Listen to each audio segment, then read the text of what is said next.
छत्तीसगढ़ में जो नक्सलवाद एक कलंक की तरह था, ऐसा लगता था कि समस्या का कभी समाधान होगा कि नहीं। लेकिन जब डबल इंजन की सरकार बनी, हमारे देश के यशस्वी प्रधानमंत्री जो आज विश्व के सर्वाधिक लोकप्रिय नेता हैं श्री नरेंद्र मोदी जी, उनका आशीर्वाद मिला। हमारे केंद्रीय गृह मंत्री श्री अमित शाह जी की दृढ़ इच्छा शक्ति और हमारे प्रदेश के गृह मंत्री श्री विजय शर्मा जी का भी बहुत बड़ा योगदान, हमारे जवानों का अदम्य साहस, इस सब के कारण हम सब लोग एक असंभव सा काम को भी संभव कर पाए हैं, नक्सलवाद को समाप्त किए हैं, जिसमें बहुत बड़ा योगदान जिनका है ऐसे आदरणीय श्री विजय शर्मा जी, क्षत्रिय कुर्मी समाज की गौरव राज्यसभा में सदस्य श्रीमती लक्ष्मी वर्मा जी, इनके स्वागत में भी एक बार ताली बजाइए। समाज के गौरव हैं।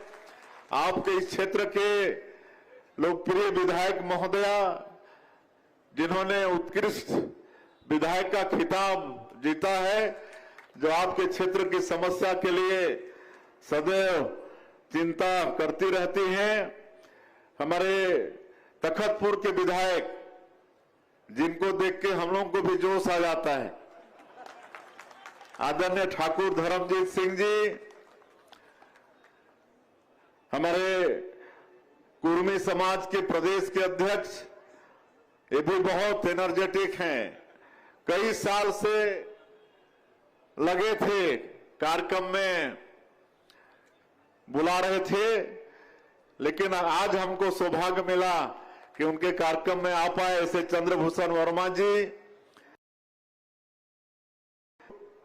अंबिका चंद्रवंशी जी, पूर्व विधायक पूर्व संसदीय सचिव पूनम चंद्राकर जी, श्रीमती ममता चंद्राकर जी, हम लोगों के वरिष्ठ चंद्रशेखर वर्मा जी, गौसे आयोग के अध्यक्ष विश्वेश्वर पटेल जी, मंच में विराजमान सभी हमारे कुर्मी समाज के महानुभावगण, हमारे नेतागण, यहाँ के कलेक्टर एसपी अधिकारीगण और इस समारोह में दूर दूर से पधारे क्षत्रिय कुर्मी समाज के सभी सज्जनवृंद, मातृशक्ति माताएं बहनें, युवा साथियों भाइयों और बहनों और मीडिया के मित्रों, मैं सबसे पहले आप सभी लोगों का हृदय से अभिनंदन करता हूं, स्वागत करता हूं और ये सौभाग्य दिलाने के लिए मैं प्रदेश अध्यक्ष चंद्रभूषण वर्मा जी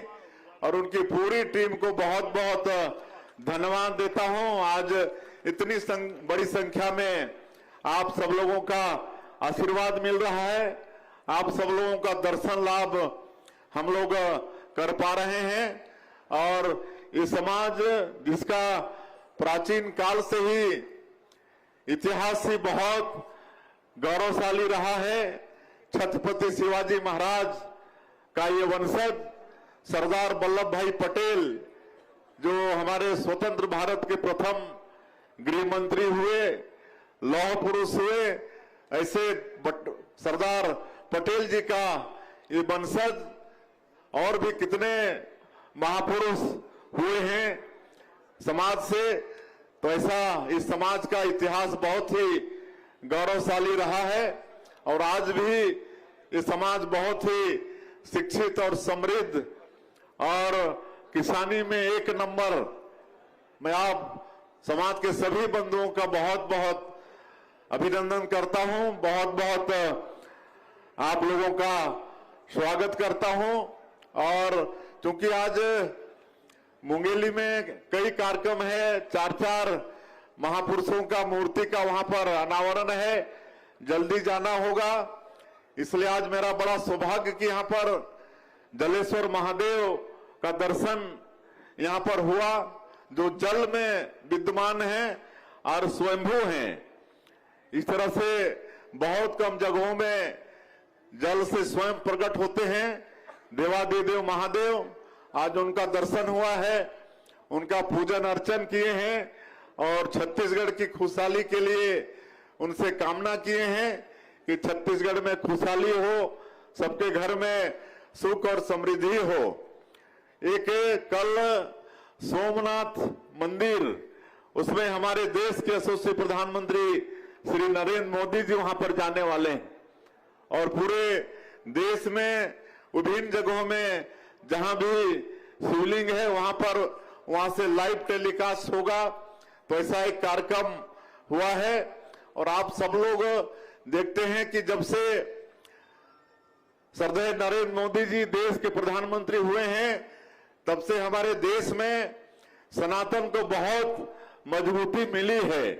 इसके पहले हम सब लोग अपने को हिंदू कहने में भी थोड़ा भय लगता था, लेकिन जब से प्रधानमंत्री बने हैं आज सनातन बहुत मजबूत हुआ है।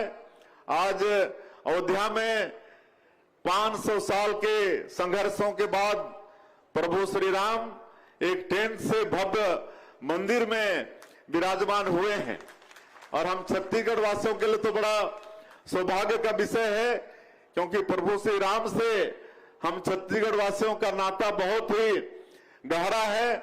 माता कौशल्या का जन्मभूमि ये छत्तीसगढ़ है, प्रभु श्री राम का ननिहाल है और जब वो भव्य मंदिर में विराजित हुए तो अनेकों तरह से हम लोग छत्तीसगढ़ वाले खुशियां मनाएं और हम लोग सरकार में भी निर्णय लिए, क्योंकि प्रभु श्री राम से गहरा लगाव है और सबकी इच्छा होगी कि सब वहां अयोध्या जाएं, प्रभु श्री राम का दर्शन करें, उनका आशीर्वाद लें।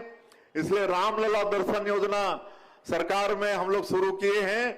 अभी तक 42,000 से ज्यादा राम भक्त इस योजना का लाभ लेके अयोध्या जाकर प्रभु श्री राम का दर्शन करके उनका आशीर्वाद लेकर आ चुके हैं और लगातार ये योजना चालू है।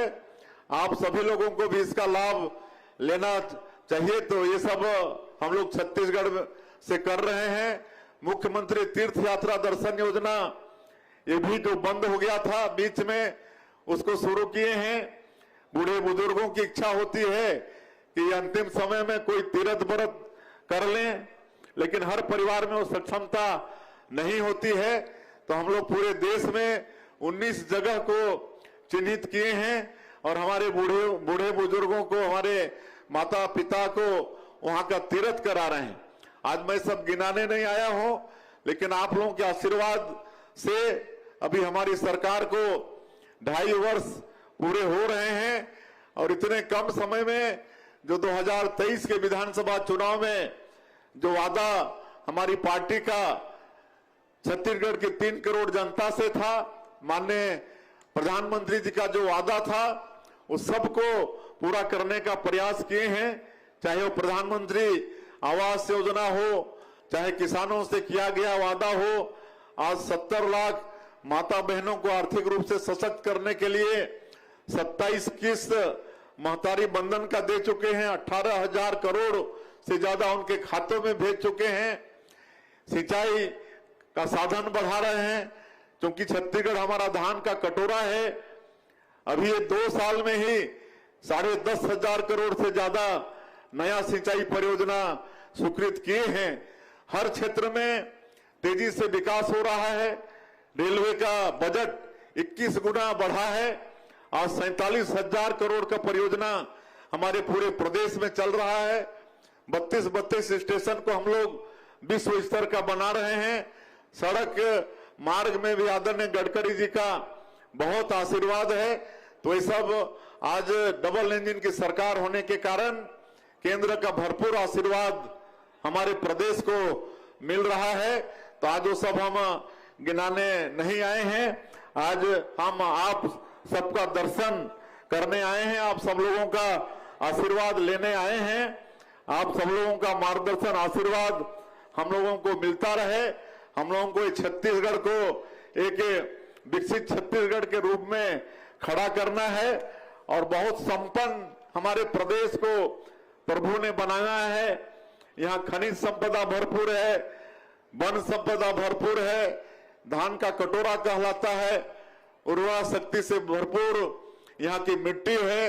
यहाँ के किसान आप सब लोग बहुत अच्छे हैं। यहाँ के लोगों के लिए पूरे देश में कहा जाता है छत्तीसगढ़िया सबले बढ़िया। तो हम लोगों को जिस तरह से माननीय प्रधानमंत्री जी 2047 तक देश को विकसित भारत के रूप में खड़ा करना चाहते हैं, उसी तरह से हमारे छत्तीसगढ़ को भी 2047 तक विकसित छत्तीसगढ़ के रूप में खड़ा करना है। और इसके लिए हम लोग विजन डॉक्यूमेंट बनाए हैं और उस अनुसार सरकार काम कर रही है।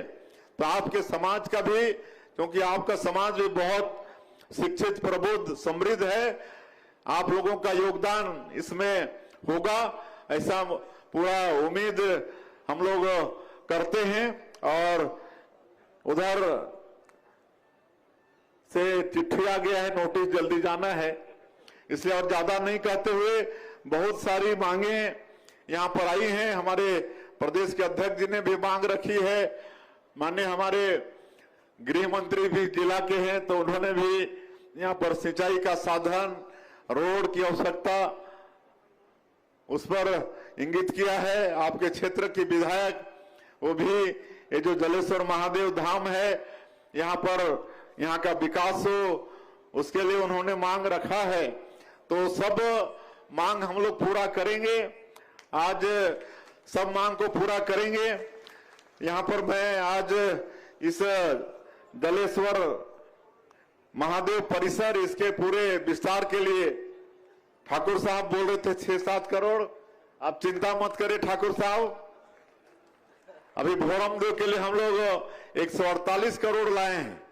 अभी दूसरा नंबर उधर आपका चंद्रपुर का चल रहा है। निश्चित रूप से ये भी अद्भुत जलेश्वर महादेव यहाँ पर विराजित हैं, यहाँ के विकास के लिए भी काम करेंगे। लेकिन आज हम आए हैं तो 50 लाख रुपए की घोषणा करते हैं। आगे यहाँ का भी हम लोग पूरा कैसे यहाँ का सौंदर्यीकरण हो, सबका एस्टीमेट बनवा के उस पर काम करेंगे। हम लोग जो 5 शक्तिपीठ हैं उनको भी आपस में कॉरिडोर बनाकर उसका भी विकास कर रहे हैं। आपका दंतेश्वरी माता दंतेवाड़ा में है, डोंगरगढ़ में बमलेश्वरी माता है, चंद्रपुर में चंद्रहासिनी है, आपके रतनपुर में महामाया है और उधर सूरजपुर में कुदरगढ़ी है। तो सब जो शक्तिपीठ है इनको भी जोड़ने का काम कर रहे हैं। और एक यहाँ पर आने के लिए ये 2.5 किलोमीटर रोड की आवश्यकता है। ये जो आपका डोंगरिया खरकट्टा है तो इसकी भी हम घोषणा करते हैं, यहाँ पर 2.5 किलोमीटर रोड भी बनवाएंगे। और एक आदरणीय गृह मंत्री जी बोल रहे थे कि वो बांध भी टूट गया है और आजकल वाटर लेवल भी डाउन होते जा रहा है, तो पेयजल वगैरह की भी समस्या आती है। तो एक आपका सिंचाई,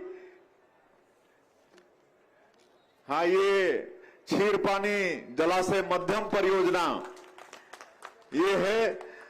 इसमें करीब 9100 हेक्टेयर में अभी सिंचाई हो रहा है, लेकिन अगर इसमें नहर विस्तारी का कार्य किया जाए तो करीब और 1100 हेक्टेयर में सिंचाई बढ़ जाएगा।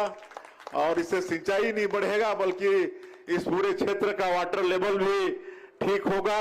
और जो जलेश्वर महादेव है वहां भी जल का भराव और अच्छा होगा।